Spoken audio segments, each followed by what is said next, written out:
Guys, स्वागत है आपका हमारे एक और नए वीडियो में। आज का वीडियो है माता सरस्वती के बारे में और उनके कुछ ऐसे बातों के बारे में जिसको आप लोगों को जानना बहुत ही ज़्यादा महत्वपूर्ण है।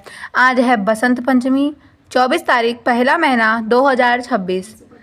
इस बसंत पंचमी में माता सरस्वती को चढ़ाए जाने वाले कुछ ऐसे वस्तु जो हर विद्यार्थियों को सुनना चाहिए, देखना चाहिए, और कुछ ऐसी बातें जो माता सरस्वती आपके ऊपर सदा उनका हाथ यानी उनका जो हाथ है वो आपके सर पे हमेशा सदा बना रहेगा। तो हमारे वीडियो तक एंड तक जुड़े रहें और वीडियो को लाइक एंड सब्सक्राइब कर दीजिए, वरना सरस्वती माँ गुस्सा हो जाएंगी। तो चलिए अब वीडियो को शुरू करते हैं।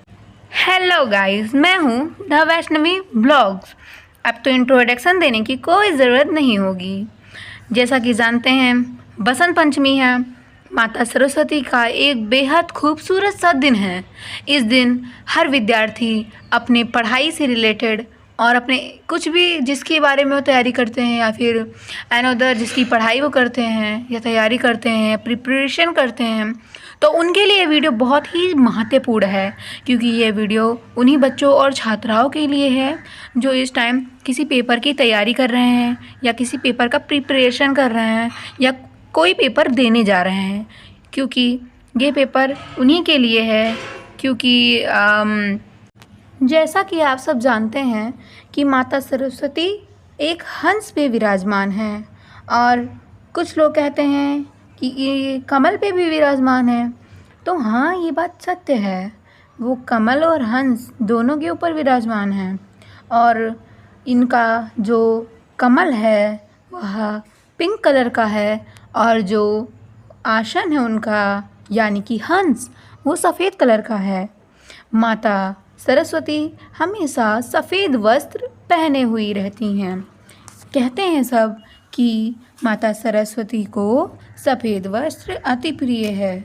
माता सरस्वती को सफ़ेद वस्त्र इतना प्रिय है कि अगर कोई छात्र या विद्यार्थी या किसी जो तैयारी कर रहा है, किसी एग्ज़ाम के लिए प्रिपरेशन कर रहा है, अगर उसने माता सरस्वती को सफ़ेद वस्त्र प्रदान कर दिया या समर्पण कर दिया तो माता सरस्वती अति प्रिय समझती हैं और अति प्रसन्न होती हैं, क्योंकि माता सरस्वती का प्रिय वस्त्र जो है। तो इस वीडियो में हम यही सब जानेंगे कि विद्यार्थियों को क्या क्या करना चाहिए जिससे माता सरस्वती प्रसन्न होती हैं और ऐसा क्या क्या है, तो इसी के बारे में डिटेल से समझेंगे। अगर अभी तक आपने वीडियो को लाइक और सब्सक्राइब नहीं किया है तो तुरंत कर दें, वरना नाराज़ भी हो सकती हैं माता सरस्वती। तो देखिए, सबसे पहली बात कि माता सरस्वती को आप सफ़ेद वस्त्र या पीला वस्त्र प्रदान करें, क्योंकि माता सरस्वती को पीले और सफ़ेद वस्त्र से अति प्रेम है, इसलिए वो प्रसन्न होती हैं। कोई अगर सच्चे दिल और श्रद्धा से माता सरस्वती को ये दोनों टाइप के वस्त्र समर्पण करे तो माता सरस्वती अति प्रसन्न होती हैं और कुछ भी आप उस टाइम मांगें तो पूरा कर देती हैं। दूसरा वरदान, अगर आपके पास लाल कलम है और पीला वस्त्र है तो उस पीले वस्त्र पे लाल कलम से अपनी किसी भी इच्छाओं को लिख दें जिससे माता सरस्वती अति प्रसन्न होती हैं। और लिख करके अपने मंदिर में जहाँ कहीं भी माता सरस्वती की मूर्ति हो या उनका चित्र हो, वहाँ पर अपने उस चीज़ को रख दें जो भी आपने लिखा उस पर। वो तो सिर्फ आप ही जानते हैं उसमें आपने क्या लिखा। तो जैसे कि मान लीजिए आपने लिखा कि मुझे इस पेपर में अच्छे अंकों से उत्तीर्ण होना है, तो आप अगर उसमें लिख देंगे कि माता सरस्वती मुझे ये उत्तीर्ण होना है, इतने नंबर से होना है, तो हो सकता है माता सरस्वती, अगर आप श्रद्धा से एकदम सच्चे दिल से अगर मानेंगे और मांगेंगे दोनों, तो फिर हो सकता है माता सरस्वती आपके ऊपर प्रसन्न हो। और ये रियलिटी भी है, बहुत विद्यार्थियों ने ये किया है, तभी तो मैं आपको ये नोटिफिकेशन दे रही हूँ। और ऐसे ही एक और उपाय है, वैसे हमारे पास तो कई उपाय हैं पर मैं आपको कुछ इम्पॉर्टेंट बताऊँगी। तीसरा उपाय, माता सरस्वती को वीणा अति प्रिय है। उनके हाथ में और वीणा, उनके 4 हाथ होते हैं चारों में कुछ ना कुछ तो होता ही है, एक में दो में तो बीड़ा ही रहता है। तो जैसा कि आप जानते हैं कि बीड़ा माता सरस्वती को अति प्रिय है। माता सरस्वती के हाथ में जो वीणा है वह संगीत, कला और ब्रह्मांडीय सामंजस्य का है। और उनके सबसे नीचे से दाएं हाथ में जो पुस्तक रखी हुई है, जो वेद है, वो सच्चे ज्ञान और विद्या का प्रतीक है। इसलिए तो कहते हैं विद्या की माता माँ सरस्वती होती हैं। सबसे ऊपर उनके कान के पास जो लोटस लगा हुआ है वह शांत मुखमंडल है। आंतरिक शांति एवं संतुलन बनाए रखने के लिए वो रहता है।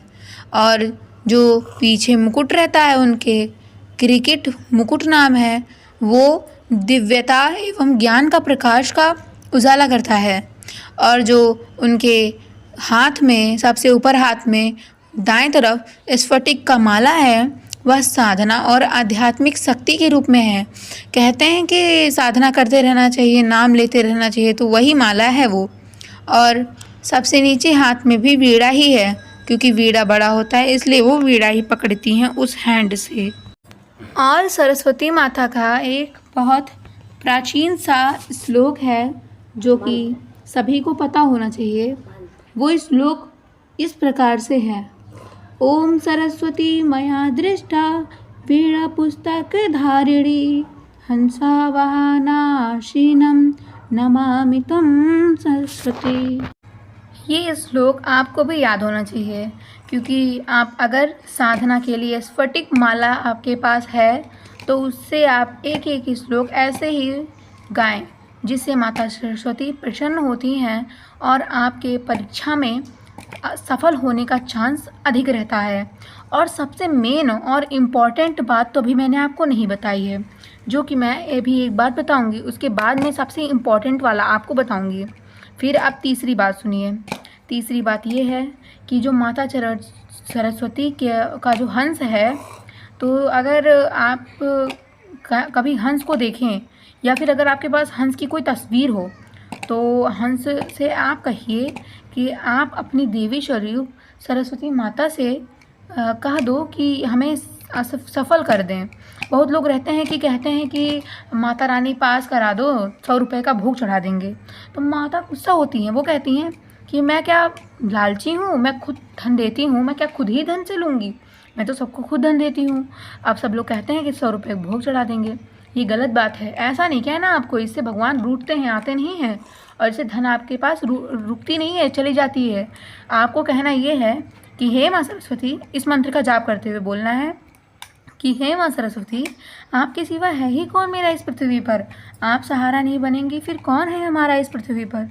आप थोड़ा साथ दीजिए माता सरस्वती। मुझे पता है कि अगर आपका साथ बना रहा तो मुझे सफल होने से कोई नहीं रोक सकता। इस प्रकार अगर आप सरस्वती माता से कहेंगे तो फिर माता सरस्वती आपकी मनोकामनाओं को ज़रूर सुनेंगी। आपको ये नहीं कहना कि आप मुझे सफल करा दें, हम आपको 10 रुपये का प्रसाद चढ़ाएंगे या 100 रुपये का प्रसाद चढ़ा देंगे, 300 का भोग लगा देंगे, ऐसा नहीं कहना, ये गलत बात होता है। वो माता सोचती है कि जब मैं खुद धन देती हूँ सबको, तो लोग मुझे धन की अपेक्षा ही मुझे रत्ती के लिए तोलते हैं, तो फिर क्या फ़ायदा हमारे इस धन का। तो इसलिए वो आपसे धन दूर करने लगती हैं। तो इसीलिए माता सरस्वती से आप ये ना कहें कि इतने का भोग लगा दूंगा, इतने का भोग लगा दूंगा, ये गलत है, ये तरीका ही गलत है। आपको कहना है कि माता सरस्वती, आपके सिवा यहाँ इस संसार में कौन है अपना, आप ही हैं जो भी हैं। आप रहेंगे साथ तो हर काम हो सकता है, आप नहीं रहेंगे तो कुछ भी नहीं हो सकता है।